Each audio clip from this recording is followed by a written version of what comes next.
This week we're very fortunate to have Ted Shaw, The Magic of Wonder. So get ready to be inspired by the insights of one of the leading experts in personal achievement. Ted Shaw is a Master Firewalking Instructor and one of the co-authors of the training manual used at the Firewalking Institute of Research and Education to teach and certify personal development coaches who use firewalking in their events.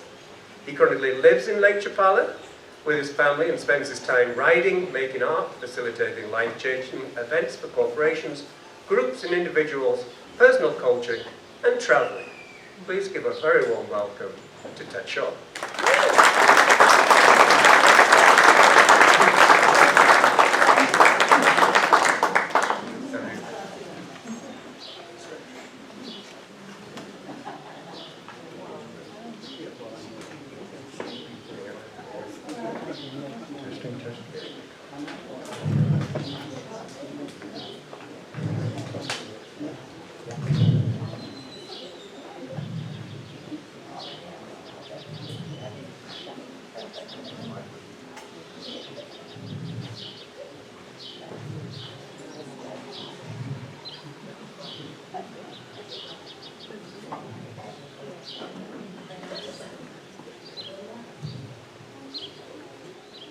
You know, it all begins with wonder.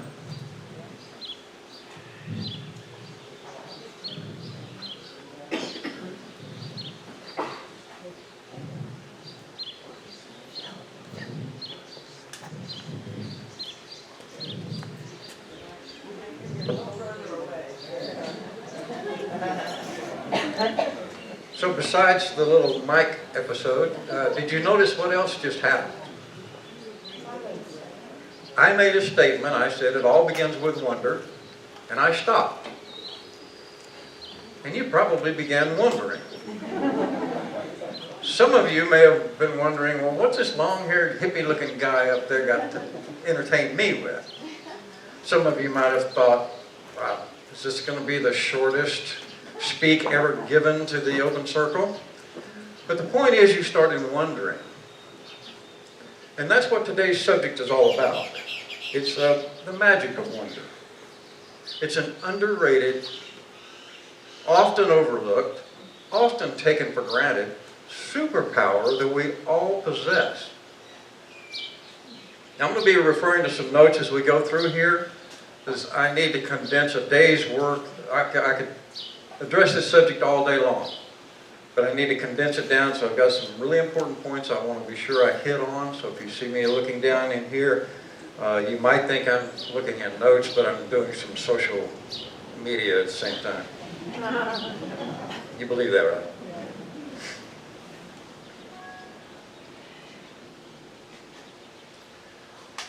Well, good morning. Good morning. How is everybody? Yeah. I'm Ted Shaw. I walk on fire. I teach others to walk on fire. I teach others who teach others to walk on fire. Why, you might ask, would anybody in their right mind even consider the idea of walking on fire?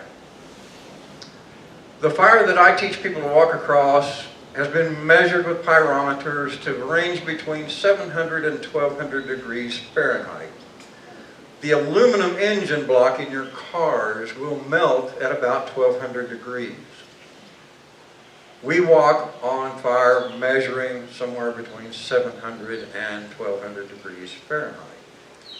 I've done this since 1999 when I did my first fire walk. It made such a difference in my life when I really needed something to make a difference in my life. And I've pursued it ever since then. In the beginning, it was just selfishness. I wanted more. I wanted more. I wanted more. I wanted a better life. My life had crashed, completely done. I was facing having to start all over again from nothing at an age where I was absolutely, totally depressed. At one time, I held a loaded pistol in my head and really considered just giving up. But I didn't. I started looking for a new set of tools that I could make a better life for me out of. And firewalking was one of the first things that I experienced. And like I said, it made a difference for me, and I stayed with it, and I've helped thousands of people, probably, get across the fire and change their lives forever. I help people do the impossible. If you can do the impossible, if you can do something that you think all of your life is impossible, and you get to do it, and you break through that limiting belief, how would that change your life?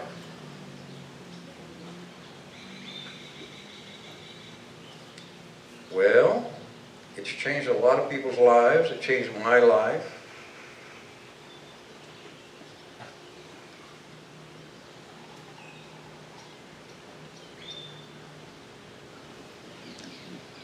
So let's talk about really in the very beginning of man's history, before written history. Mankind had the light of the sun, they had the light of the moon occasionally once a month, and they had the occasional flash of light from lightning. That's the only source of light they had. At night, they huddled in caves or shelters that they could put together to keep them from the terrors of the night. Sounds they couldn't identify, things that would eat them alive. And then one day, fire was discovered. I wasn't there, so I don't know exactly the thought process that whoever that was discovered fire.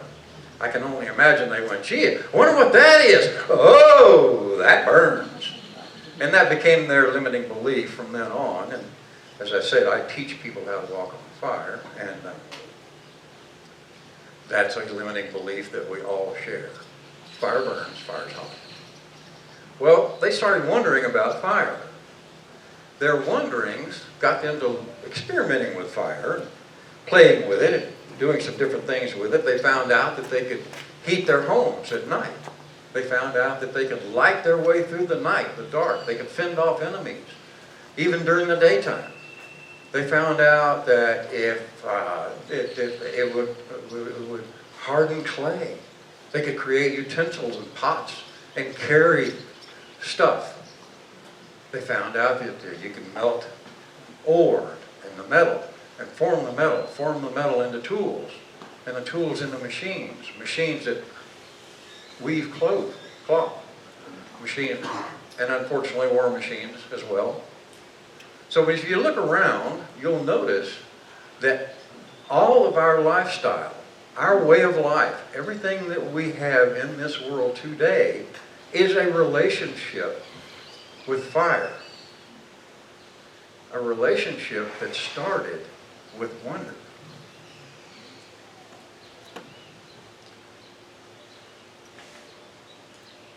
So a couple of examples more toward our time. Albert Einstein. Albert Einstein once said, "I have no special talent. I am only passionately curious." It was that curiosity that drove him to explore the mysteries of the universe and answer questions and teach groundbreaking theories of science. Another example is Steve Jobs. Jobs was known for his incredible curiosity and his sense of wonder. It fueled his relentless pursuit of innovation, and it would change the world. So great minds have wondered, and their wonderings have brought them ideas, and they acted on those ideas, and they changed the world around them. But what about those of us who don't consider ourselves great minds? What can we do with it? Margaret Knight. If you've attended any of my seminars, read my books, anything like that, you've probably heard me speak of Margaret Knight. Margaret Knight was born in 1838. She was a worker in a factory that made paper bags, back when paper bags were much like envelopes. Well, she wondered about these paper bags. And in an age when it wasn't popular for women to achieve any notoriety, she created a machine that would fold and glue paper bags with flat bottoms. She went on to start a business, the Eastern Paper Company, and Margaret Knight's machine-made flat bottom bags have been with us now for over 150 years because she wondered about a paper bag. Oh, I could go on, but you're beginning to see how things all begin with wonder, right?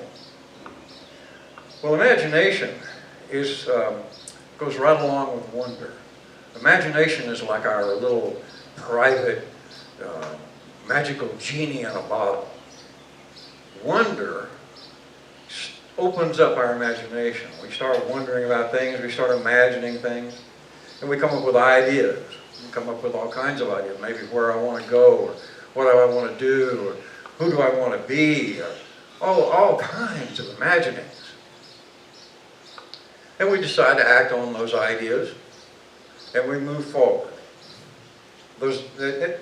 Once we make a decision that we want to do something, if you've ever noticed this, there are unseen forces at work around us that as soon as we made a decision to go, be, do something, those forces will come together in a really magical way to align us with the people, the events, and the resources to help us, to support us on our journey toward that vision. So we use the magic of wonder to improve our lives and achieve our goals. How can we do that? Well, it sparks our creativity. When we approach a problem with a sense of wonder, we're more likely to think outside the box and come up with an innovative solution. It's also a powerful tool for enhancing our creativity. When we wonder about something, we're essentially asking questions that lead us to explore new ways of thinking about something, looking at something, or doing something. The Wright brothers wondered about flight,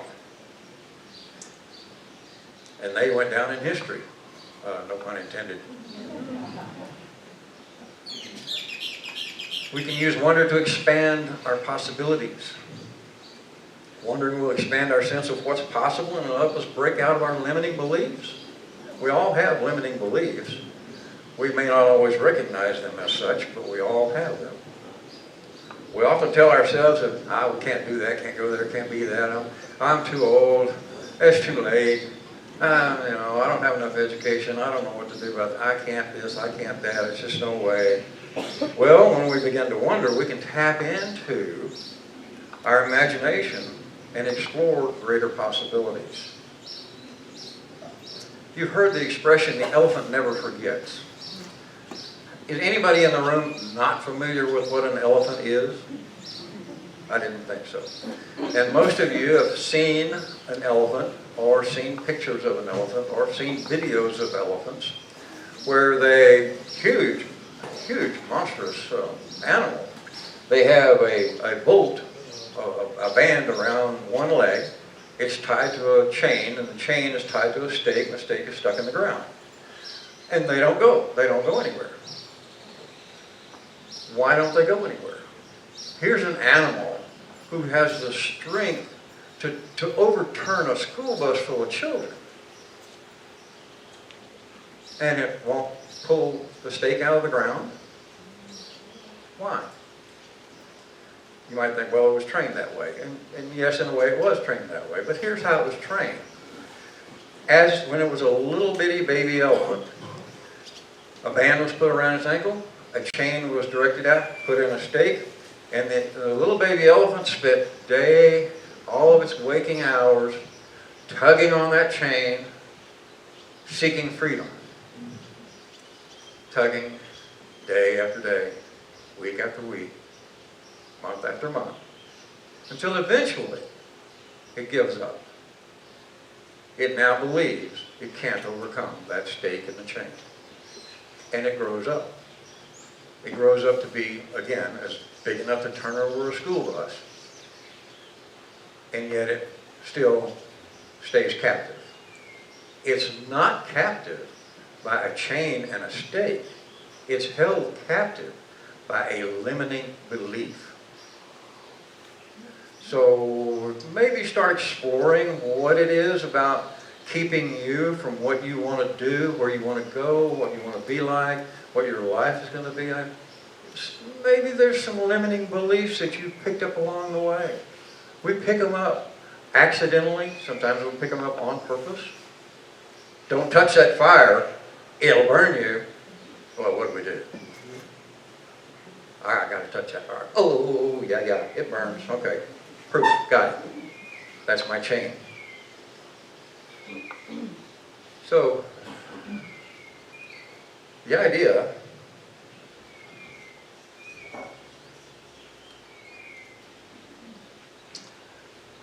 is to just recognize that you do have limiting beliefs. You may not recognize what those are, but there are practices, there's exercises, there's readings that we can do that help us go in and explore what's going on inside, what's going on backstage. What was told to us when we were a little child? When I was a little child, I was told, you can't be an artist. You can't make any money being an artist. You need to have a real job.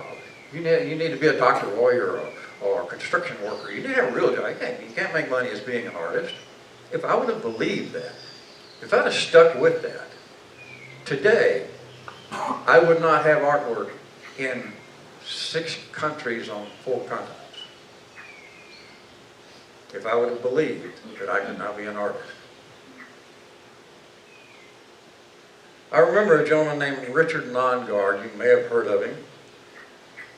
Richard, who I coached and was just designing his first conference. And his vision was he wanted more people to come to his events and his conferences and his talks. And so he'd had that idea for years, and he wondered how to do it.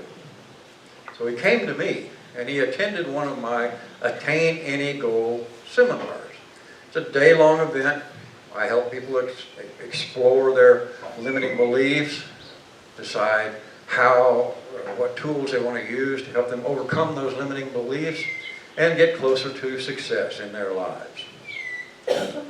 I have activities that help people do that. That by the time the event is over, they have an actual roadmap that they can follow that will get them to their vision.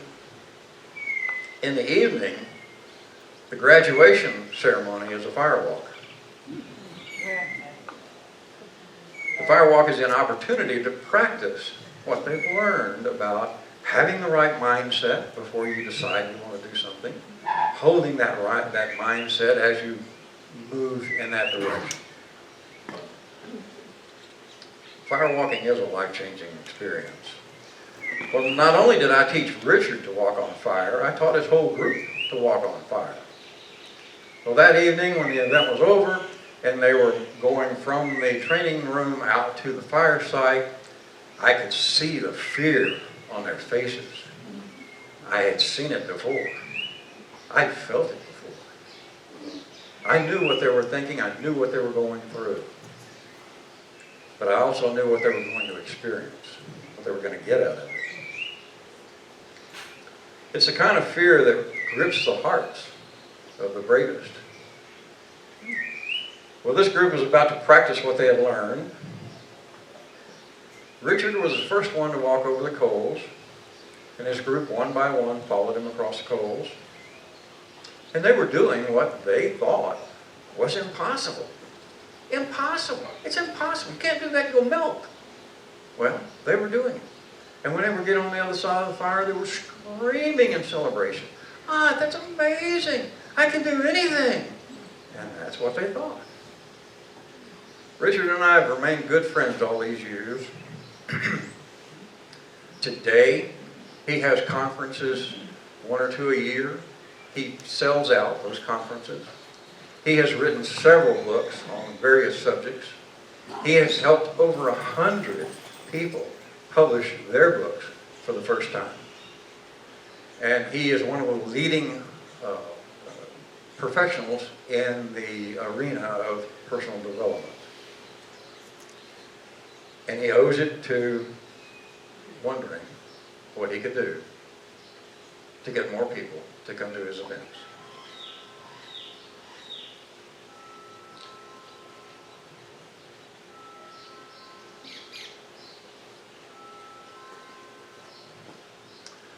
Another great thing to do, I'm going to get into a little bit of the methodology here. We've talked about the theory of it, we've talked about the idea of wonder and what it is and how it works. So let's talk about some practical application of this knowledge.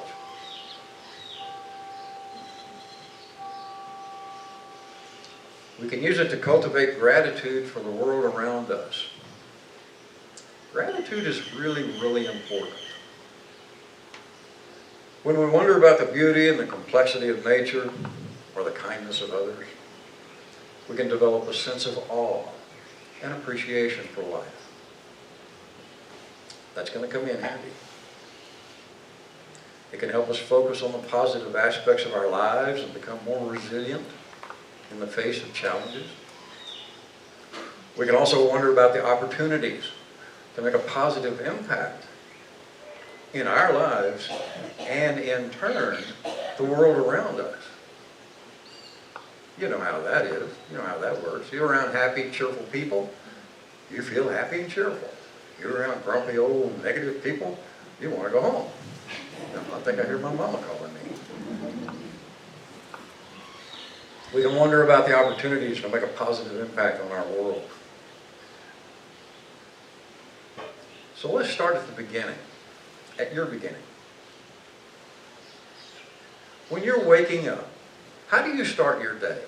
When you're waking up, in that little bitty space between being asleep and being awake, you're realizing that you are about to wake up. In that little space, that's where we can work some magic. This is this has been proven by researchers. So, when you're waking up, the researchers have found that we spend most of our thoughts on the bad stuff that happened yesterday. So do you wake up thinking about negative things? Negative things like, man, I messed up yesterday. I'm so stupid. I'm not going to do that again today. Oh man, I'm sick. Again? I feel like I'm sick all the time. I'm so sick and tired of being sick and tired. Another sleepless night. Oh God. Oh man. Can't sleep. Can't get a good night's sleep to save my life. Guilt, jealousy, judgment, worry, self-pity, sorrow, sadness, anger, depression, revenge, impatience, giving in, pessimism, slack, hate, loneliness, frustration, desperation, resentfulness, sadness, and boredom. These are all negative energies. Now, are these some of the first thoughts that you have when you begin to wake up? Physicists tell us that energy attracts energy. Like energy attracts like energy. So if you're waking up in the morning and your head's full of all these negative thoughts, thoughts have energy. This has been scientifically evidenced that thoughts have energy. If you're filled with negative thoughts, you're going to go through your day like a magnet, attracting more of this negativity. So what do you do with that? You wonder, as you wake up, you wonder about things better, different. You want to set your emotional thermostat for a positive day. So what do I mean by an emotional thermostat? Well, if you take a big tall building and it needs environmental controls, there's a thermostat somewhere in that system that is designed to maintain a certain temperature throughout the day. In all of us, we have an emotional thermostat. We set that emotional thermostat for the whole day. We set that in the morning with our first thoughts. So if you're setting your thermostat for negativity, it's going to help you maintain a state of being in negativity all day long. So turn it around. Now, in my first book, I have a couple of copies of it back there, The Magic of Wonder. I go into greater detail about the science behind this and about the effects of it and a lot more tools that you can use to accomplish this. But this knowledge is not new. It's been around a long, long time. And I haven't read all of them, but I've read enough of them to tell you that in, I'll say, almost every great teachers throughout history have mentioned this idea of wonder, this idea of focusing on what we get what we focus on. Thank you. The Apostle Paul, when he was writing to the followers of Jesus, instructed them I'm going to paraphrase this, and finally, brethren, whatsoever things are of good report, if there be any virtue, if there be any praise, think on these things. Pretty bird. Thank you. So let's just take a moment to wonder what your day would be like if you started it out by simply being grateful. Here's a little exercise. If you want to participate, that's fine. If you don't, that's okay too. What I'd like for you to do is just kind of close your eyes and bring your attention to your breathing. We seldom pay attention to our breathing. We take it for granted, much like wonder. So in closing your eyes and bringing your attention to your breathing, as you listen to my words, sound of my voice, that will help you to let go of any worries or concerns for the next few minutes, noticing only your breath and maybe the parrot. Relaxing and letting go. Just give yourself permission to just take a few minutes to just let go. Notice the rise and fall of your chest, the coolness inside your nostrils when you breathe in. That's right.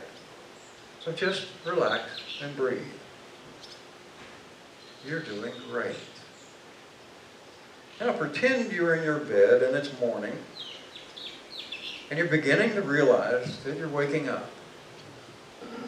Taking your time as you think of some little something that you can be grateful for. Just start small, like being grateful for your next breath. The most important breath you'll ever take is your next one. And now move your attention to something else you're grateful for. Another little bit bigger one. Parrots.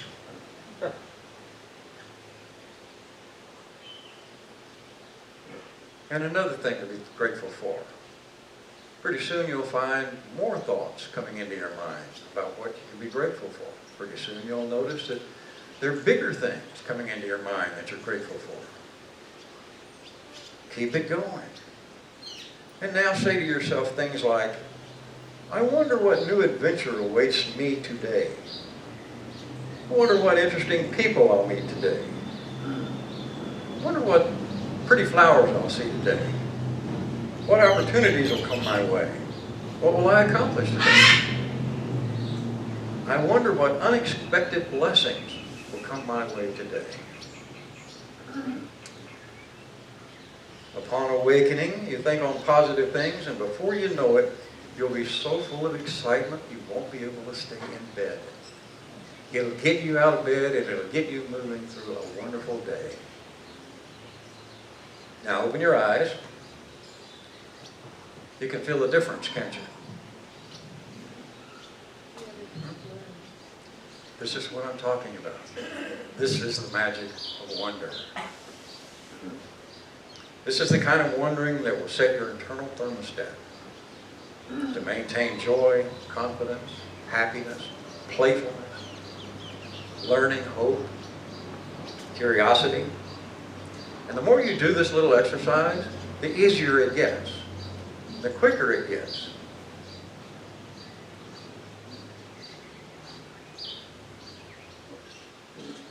So when we take the time to marvel at the beauty and complexity of the world, we're more likely to feel grateful for the small miracles that make life worth living.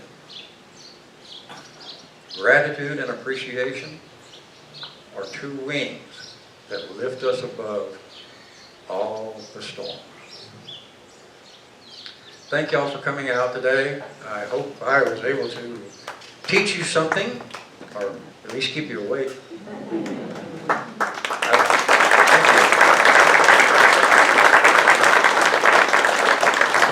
We'll open it up to questions and answers if you like, and I've got a couple of my books in the back. So, okay, I'm jumping out of my seat. This is my first time here. Can you hear me? Yeah. This is my first time here. We moved here on Monday, and I might look a little bit different than other people. There might be some assumption that I'm too young to retire, but I'm not. I'm retired. And thank you. But I'm here to do something with my life now. I didn't want to wait. And I am so thrilled to be a part of this community. I feel like this talk was meant for me, and I'm so stoked to be here. Thank you. Thank you. That's people from anywhere. Oh, everywhere, sorry. Everywhere, sorry. Any other questions? Oh, go on, yeah, okay.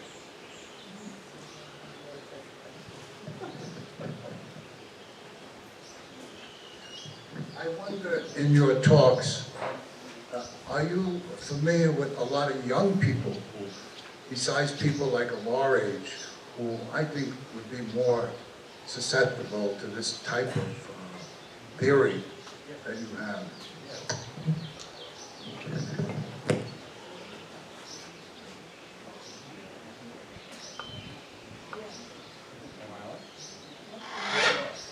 okay. No more questions? No more comments? The question was about young people. Oh, yes. I do find that, as a rule, the younger generation, if you will, as we used to be, younger generation, we were more ambitious, we were more focused on achievements and things like that in our lives, and they do get a lot out of this talk. I've got other talks that I do that are specifically designed to address that particular group. In my case, I'm retired. I'm not looking to build a big business. I'm not looking to do this, and I'm not looking to do that. But I am looking to have a standard of health that will serve me well. If I can take give you a quick example.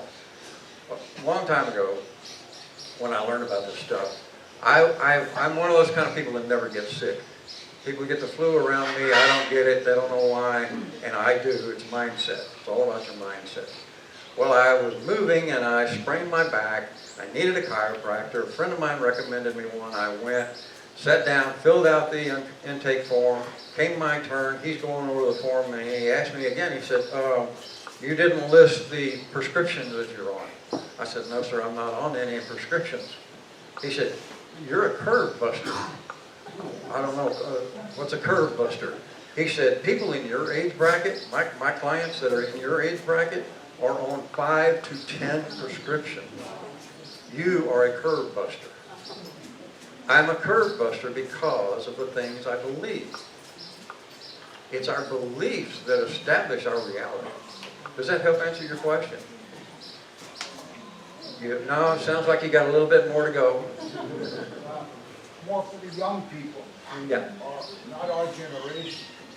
Young people don't have the experiences that we had. Right. And there's a void here, and to get to these young people through one of your seminars, I think would be very apropos.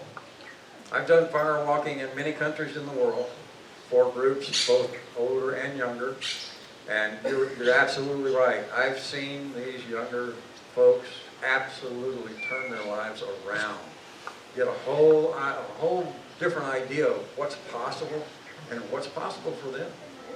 That's why I do this stuff. Have another question again? So will you be doing a firewalking seminar here in Ahiti? Anytime? Planned? I've been here about 7 years now. So far, I think we've done 5 firewalking seminars here. We do them in Riberas, right across the street from where I live. You may have noticed that back behind S&S Auto Sales, there's this, it looks like a flying saucer house. That's where we do our seminar. I don't have any plans in the near future.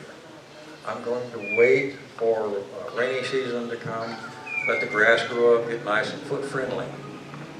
Because you come to a firewalk, I tell you this many times, you go to a firewalk and you'll hear people say, man, it's harder walking on the gravel than it is walking on that hot fire. And it's true. Nobody in all of my firewalks, no one has ever been burned walking on my fires. If you do what I tell you to do. Did that answer your question? I have a Facebook group, I have a Facebook page called the Boundless Achievements. If you go and like that page, that's usually where I start putting out the announcements about when we're going to have an opportunity. And I tell everybody right up front, don't come to walk on fire. Come to listen to what I'm talking to you about, which I get into a lot more depth of what we're talking about here at the firewall. Come and listen to the talk, and then you decide for yourself whether it's your time to walk on fire. But I'll guarantee you this, you will leave that firewall, whether you walk or not, you will leave in a bigger, better, stronger mindset than you can imagine. That help? So what's the date of the next one then?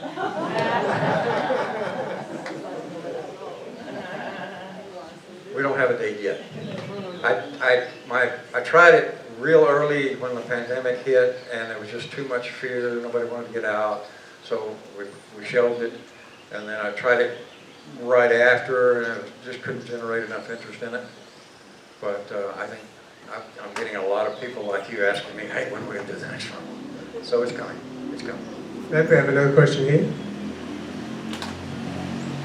Yeah, you mentioned your own suicidal period, and so this last week, I went to our men's group, and we had a new person show up, and basically he's talking about I'm suicidal. He's assuring us he's not going to commit suicide.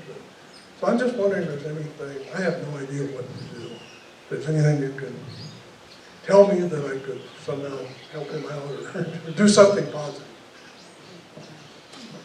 Well, that's a really good question. Everybody's different. Every situation is different. Not knowing anything about this particular person's situation, reflecting back on mine. As I was laying there, really just done. I was done. I was broke physically, spiritually, economically. I was just done. And what went through my mind, is this all there is? Is this all there is? And the next thought was, it can't be. It can't be all there is.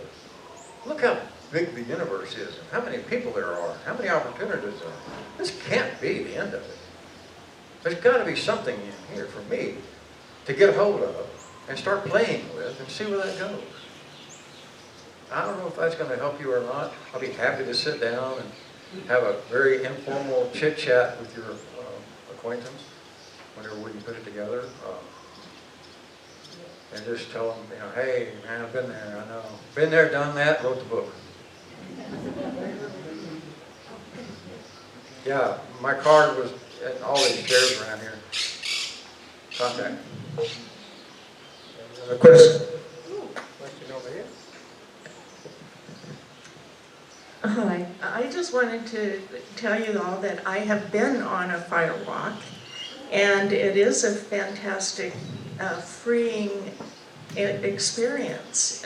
When you're finished, you just almost feel euphoric because you're like, wow, something I thought I would never do, couldn't do, didn't even want to do, you know, but afterwards, I just, like I said, it was a euphoric, wonderful experience. And so when Ted does do another fire walk, I encourage you all to come. And like you said, you don't have to walk on the fire.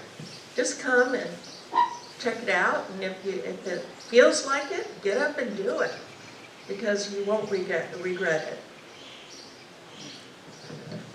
it. While we're on your question, one of the things that I teach in the firewalking seminar is how to identify, recognize, pay attention to, and learn how to practice paying attention to that little voice inside. We all have it. You know it. You've had the experience or similar experience where you're going to set down a glass on the edge of the table and that little voice says, don't put that there, it's going to get knocked off and broken. You ignore the little voice, you go about your business, it gets knocked off and broken. How does the little voice know that? I don't know that answer, but I know we have a little voice, and I know it'll keep us out of trouble if we pay attention to it. Any more questions, comments? Yeah. You can all coordinate so the almost questions are one side, then the next side. It'll be all easier, probably. I just wanted to say I did a fire walk like in 1992 or something like that, and I took my 11-year-old daughter. I didn't take the older two, I just took the younger one, and it has changed her life. She's different coming out of that. It is a life-changing experience. I mean, now, scientifically, anybody can scoop up some wood, light it on fire, let it burn down the coals, and walk on it. Maybe you get burned, maybe you won't. But what have you done? I take that metaphor, I use that as a metaphor. If you can do this, what else can you do? What else can you do if you can do this? And that's what the seminar is all around. Thank you for your question. Thank you for your... I want to talk to you later, find out more about it. Yeah, I'm retired now, but I taught. He mentioned I taught in the school, and I'm an author of a book. The school that I taught in is the same school that Tony Robbins, Harv Eker, and some of the other leading thought leaders in the world got their firewalking certification training. Any other on the opposite side? There we go. One more question. Thank you for your business cards that you left for us. So my question is, where's your most current, most updated website or Facebook, or what's your best resource that we could go to? I was really hoping you wouldn't ask that. I wondered. I lost everything. I had websites, I had landing pages, and I had all that stuff. Registered with one of the, probably maybe the first, GoDaddy.com is who I had it all with. And we had a disagreement, and I moved all of that. I went to another host. And I didn't realize, and they didn't bother to tell me, that I had a limited amount of time to move all that data over to the new host. And I missed that window of opportunity. So everything is being rebuilt. Right now, Facebook is my best go-to. But if you'll go to the Facebook page, or call me or email me or whatever you want to do, I'll give you what I've got. And when the other comes online, that's where you'll hear about it. Great, thank you once again, Ted. Absolutely fascinating, thank you.